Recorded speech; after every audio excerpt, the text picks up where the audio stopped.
Om Namo Bhagavate Vasudevaya. Namo Bhagavate Vasudevaya.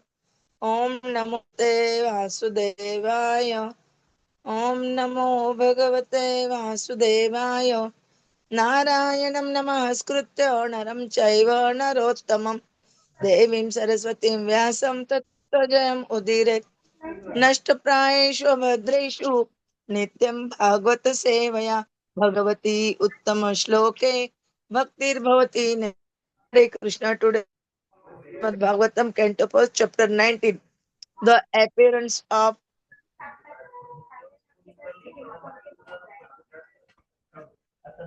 Shloka number 23 Hare Krishna Mataji. Hare Krishna. Hare Krishna. Hare Krishna. Hare Krishna. Krishna Krishna Hare Hare. Hare Ram. Hare Ram. Ram Ram Hare Hare. Hare Krishna. So I think some Hare Krishna. Hare Krishna. Internet connectivity issue Mataji. Yeah. Yes, Hare Krishna. Hare Krishna. only with 20 and 24 shloka. 23, 24 and 25 Mataji. Sarvata eva sarve. Samagataha sarvateva sarve. No. 20, Veda 24. Sarvata eva sarve. Samagat Vedaः पृष्ठे Veda yatha murtidhara stripushte. न इह अथन कंचन न हि अथ नामुत्र च कश्चन अर्थ रूते परणुकम् रूते पर न इह अथन अमूत्र च कंचन अर्थ रूते परनुग्रहम् आत्मशीलम् ततः च वः पृच्छम् इमं विपृच्छे विश्रभ्य विप्रा इति कृत्य तायाम् सर्व आत्मनां रिमाणैः च कृत्यं शुद्धं च तत्र अमृषत् अभियुक्ताः समागता सर्वत एव सर्वे वेदा यथा मूर्तिधरा त्रिपृष्ठे न इह अथन अमुत्र च कञ्चन अर्थ कृते परनुग्रहम् आत्मशीलम् ततः च वः पृच्छम् इमं विपृच्छे विश्रभ्य विप्रा इति कृत्यतायां सर्वात्मनां निर्माणे च कृत्यं शुद्धं च तत्र अमृष अभियुक्ताः हरे कृष्ण समागताः सर्वतः एव सर्वे वेदा यथा मूर्तिधराति पृष्ठे नेह अथ नामुत्र च कश्चनार्थ रूते परनुग्रहम् आत्मशीलम् ततः च वः पृच्छयम् इमं विपृच्छे विश्रभ्य विप्रा इति कृत्यतायां सर्वात्मनां म्रियमाणैः च कृत्यं शुद्धं च तत्र अमृषत अभियुक्ताः. Translation and purport by the हाँ Srila Prabhupada. The king said, O great sages, you have all very kindly assembled here. Having come from all parts of the universe, you are all good as supreme knowledge personified, who resides in the planet above the three worlds, Satyaloka. Consequently, you are naturally inclined to do good to others, but for this you have no interest either in this life or in the next. Uh, O trustworthy Brahmana, I now ask you about my immediate duty. Please, after proper deliberation, tell me of the unallowed duty of everyone in all circumstances, and specifically of those who are just about to die. Purport.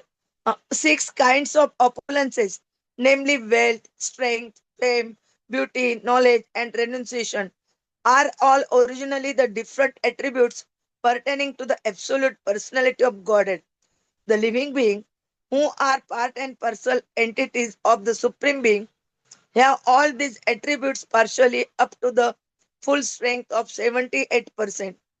In the material world, these attributes up to 78% of the Lord's attributes are covered by the material energy. as the sun is covered by a cloud.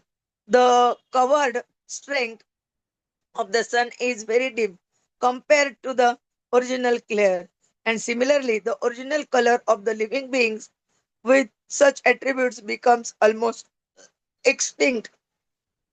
There are three planetary systems, namely the lower worlds, the intermediate world, and the upper worlds. The human being on earth are situated at the beginning of the intermediate world, but living beings like Brahma and his contemporaries live in the upper worlds, of which the topmost is Satyaloka. In Satyaloka, the inhabitants are fully cognizant of Vedic wisdom, and thus the mystic cloud of material energy is cleared. Therefore, they are known as the Vedas personified. Such person, being fully aware of knowledge, both mundane and transcendental, have no interest in either the mundane or transcendental words. They are practically desireless devotees. In the mundane world, they have nothing to achieve, and in the transcendental world, they are full of themselves. Then, why do they come to the mundane world? They descend on different planets as messiahs by the orders of the Lord to deliver the fallen souls. On the earth, they come down and do good to the people of the world in different circumstances, under different climatic influences. They have nothing to do in this world save and accept, reclaim the fallen souls rotting in material existence, deluded by material energy. In this verse, the king has placed two questions before the learned sages. The first question is, what is the duty of everyone in all circumstances? And the second question is, what is the specific duty of one who is to die very shortly? Out of the two, the question related to the dying man is most important because everyone is a dying man, either very shortly or after 100 years. The duration of life is immaterial, but the duty of a dying man is very important. Maharaj Parikshit placed these two questions before Shukdev Goswami. Also, on his arrival, and practically the whole of the Srimad Bhagavatam, beginning from the second canto up to the last 12th canto, deals with these two questions. The conclusion arrived at thereof is that devotional service of the Lord Sri Krishna, as it is confirmed by the Lord Himself in the last pages of Bhagavad Gita, is the last word in relation to everyone's permanent duty in life. Maharaj Parikshit was already aware of this fact, but he wanted the great sages assembled there to unanimously give their verdicts on his conviction so that he might be able to go on with his confirmed duty without controversy. He has especially mentioned the word Shuddha or perfectly correct for transcendental realization or self realization. Many processes are recommended by various classes of philosophers.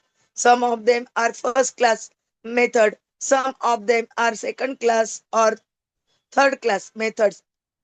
The first class method demanded that one give up all other methods and surrender unto the lotus feet of the Lord, and thus he saved from all sins and their reactions.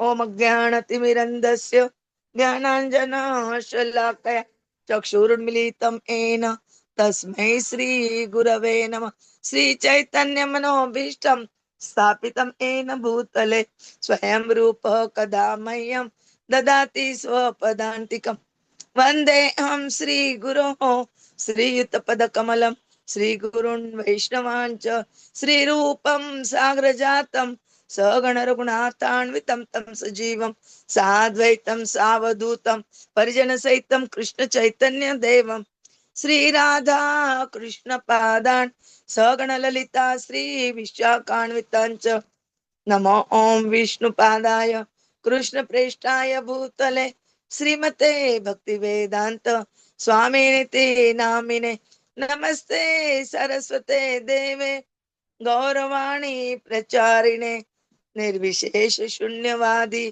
पाश्चात देशतारिणे वाञ्छा कल्पतरुभ्यश्च कृपा सिन्धुभ्य एव च पतितानां पावनेभ्यो वैष्णवेभ्यो नमो नमः। जय श्री कृष्ण चैतन्य प्रभु नित्यानंद श्री अद्वैत गदाधर श्रीवासादि गौर भक्तवृंद। हरे कृष्णा कृष्ण कृष्ण हरे हरे, हरे राम राम राम हरे हरे, हरे Krishna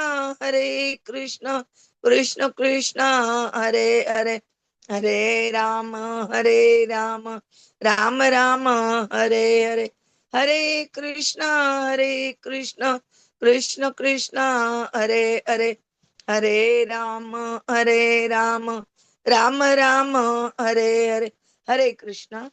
We continuing Srimad Bhagavatam, Canto 1, Chapter 19, the appearance of Shukdev Goswami, Shloka 24 and 25. Here in the Shloka, describe about the Parikshit Maharaj asking to Shukdev Goswami, uh, please tell me unalloyed duty of everyone in all circumstances. They're asking two questions.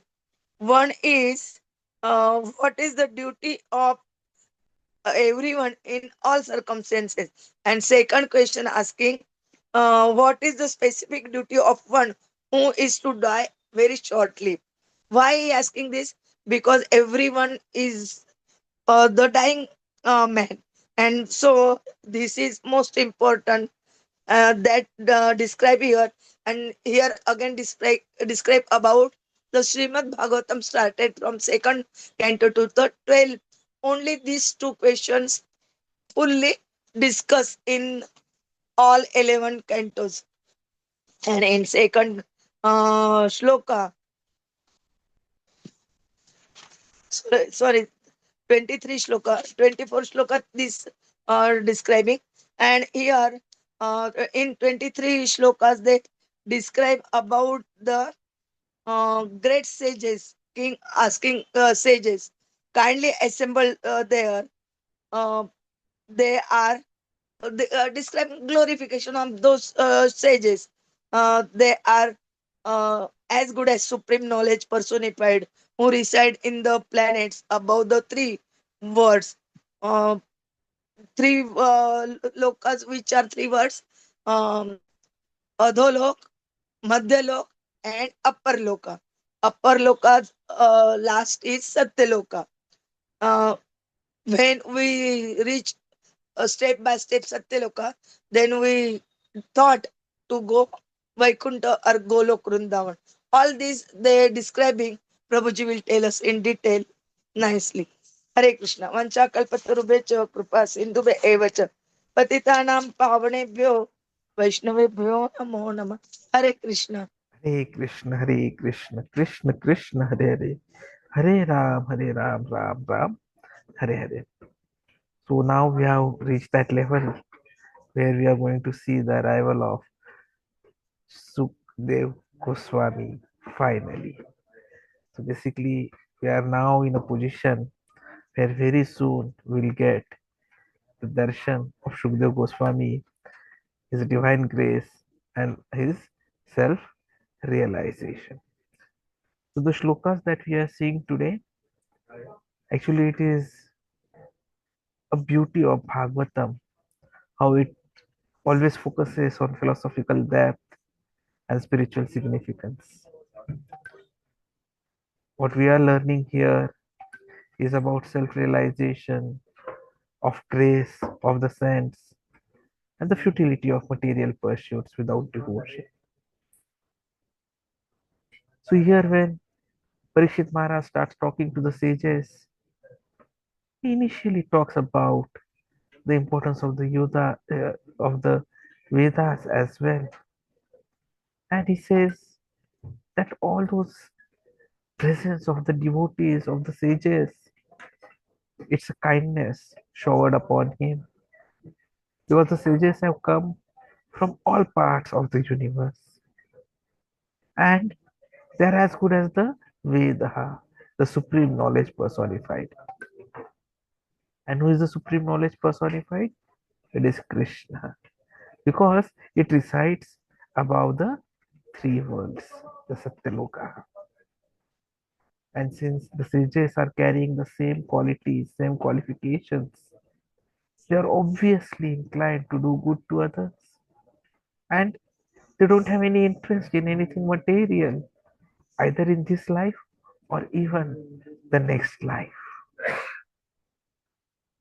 So indirectly we are talking about Neha Atha Na Iha Atha Na Mutraha. So neither here nor here after. Because whatever we talk about in the material world, even if you have say goals of say Artha, Dharma, Kama, they are transient.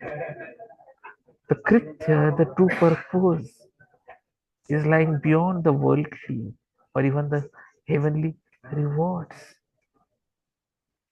We saw just like rivers merge into the ocean, all knowledge ultimately leads to the absolute. And the tributary by which this knowledge is led in the towards the ocean is through the agency of the sages. Just like we have a powerhouse somewhere, we have an electric bulb in our house. That power is being supplied through the wires. Similarly, there's immense knowledge, there's Krishna, and we are supposed to go to Krishna. So it is the sages who take us there, the Guru. And it is there that we'll get per anugraha. So the liberation from a repeated cycle of birth, old age, disease, and death, it is not at all dependent on the intellectual knowledge. It is on the basis of the mercy that we get of the sages, of the Guru, of the devotees, and definitely something which is obtained through Atma Shilam, that is self realized content. That is why bhakti actually surpasses all kinds of dry ritualism and academic studies.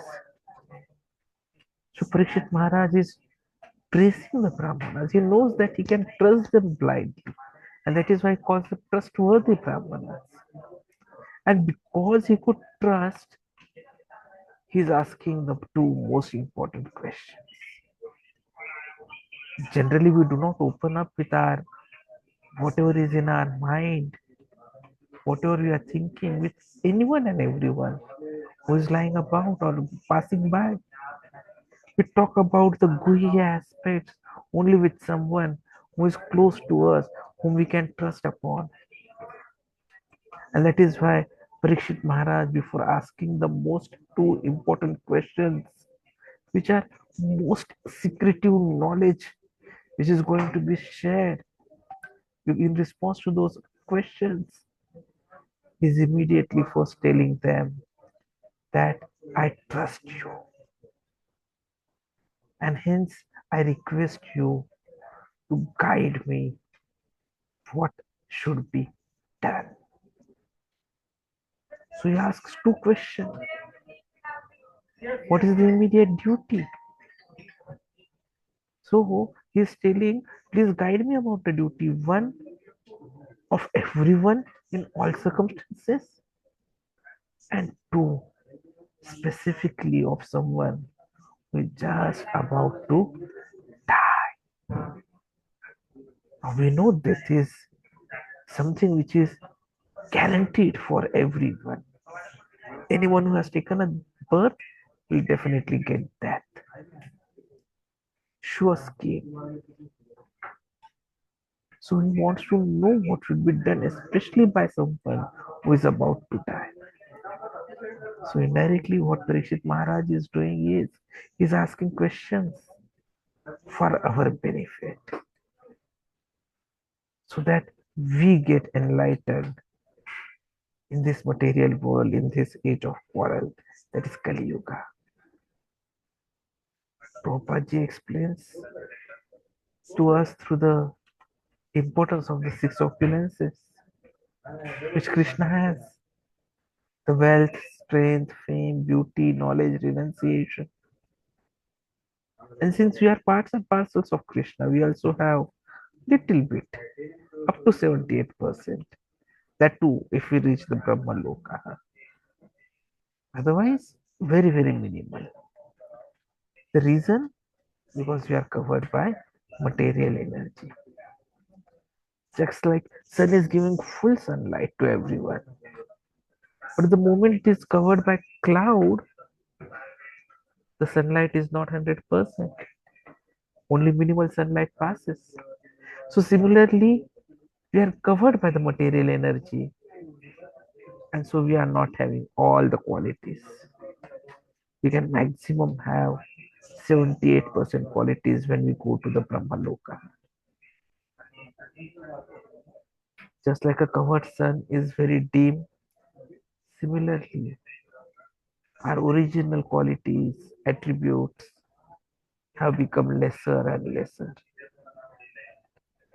In fact, as you go to the lower world, it becomes very less.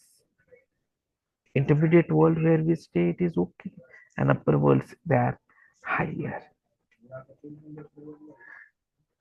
So Satyaloka inhabitants they are very much cognizant of the Vedic knowledge, and so for them there is no cloud of material energy which is covering them, and that is why those who stay there they are called as Vedas personified because they are aware of the true knowledge of the absolute truth. They also have the knowledge of even mundane activities, but then they have no interest. They are only wanting to serve Krishna and be desireless devotees of Krishna. Because whatever we achieve in the material world, in the mundane world, it is useless, it is futile, it is temporary, it is going to be destroyed. So, what is the use of coming to this material mundane world? Krishna has created such a wonderful order of the different planets so that we can actually improve upon ourselves. We can have corrective actions taken and make ourselves eligible to again go back home, back to Godhead in the Vaikuntha planets or to the topmost planet, which is Golok Vrindavan. Now, since the descendants in the Satyaloka, they are aware about the truth, shower mercy to the general population of the world. They come down in different circumstances and the different influences. But they don't have to do anything in this material world except reclaim the fallen souls who are deluded by material energy. So Parikshit Maharaj tells all these sages are such good souls who have come to help him. So that is where it becomes very important for us to understand the importance of sadhu sangha. And such sadhus, you can definitely ask guhyatam questions. In fact, um, we have seen the six loving exchanges between the devotees in Nectar of Instructions. If you remember the shloka, anyone remembers the shloka wherein we are talking about the six exchanges: dadāti, pratigṛhṇāti, bhuṅkte, bhojayate, guhyam, ākhyāti, pṛcchati, shadbhir priti lakshana. That is offering gifts, accepting gifts, offering food, accepting food, sharing confidential matters, and inquiring confidentially. They are the six loving exchanges which happen between the devotees. And since Parikshit Maharaj was having complete faith, he is asking the two important questions from the learned sages. First, what is the duty of everyone in all circumstances? And second, what is the specific duty for one who is to die very shortly. Since we are dying every moment, kshane kshane hai, that second question is important for us. Because whatever be the duration in of life in this material world is it's actually immaterial. Because anytime death can be happening. So understanding the response to the second question is important. The urgency of spiritual inquiry is important. And that is why he's asking about what is to be done by brāhmaṇas. In fact, this is again a reminder that the life is impermanent. And we should be talking only about Shuddham Kritya. So true duty is not social or ritualistic, but realization of the self. And at death, one must focus on Shuddha Bhakti, pure devotional service. And the Vipras, the wise, the sages, they are qualified to answer because they are fully committed to the truth. So these questions were also asked to Shukdev Goswami ji when he started the narration of Bhagavatam. Now here something which is very important to remember is that it is not that Parikshit Maharaj was not aware of these facts, but he wanted that all the sages assembled unanimously give this verdict so that there can be a confirmation of the duty without controversy. The word Shuddha is very, very important. Now, in fact, here Prabhupada also talks about the three kinds of methods, and he mentions how the first class method is pure devotional service, Shuddha Bhakti. So, the importance for us is we have to be on this journey from knowledge to getting out of the clutches of the material world of Maya. We have to have grace, pratigṛhṇāti, and we must cultivate atma-tushti, self-realization or ritualism. So spiritual knowledge is something which is important and which will help us in the long term. So let us continue on this journey by loudly chanting the Hare Krishna Mahamantra and pleasing Krishna as much as we can. Because it is our duty that we do everything possible to keep Krishna pleased and happy so that we can get corrected and be successful in the achievement of our ultimate objective, which is Krishna Prem. Thank you very much.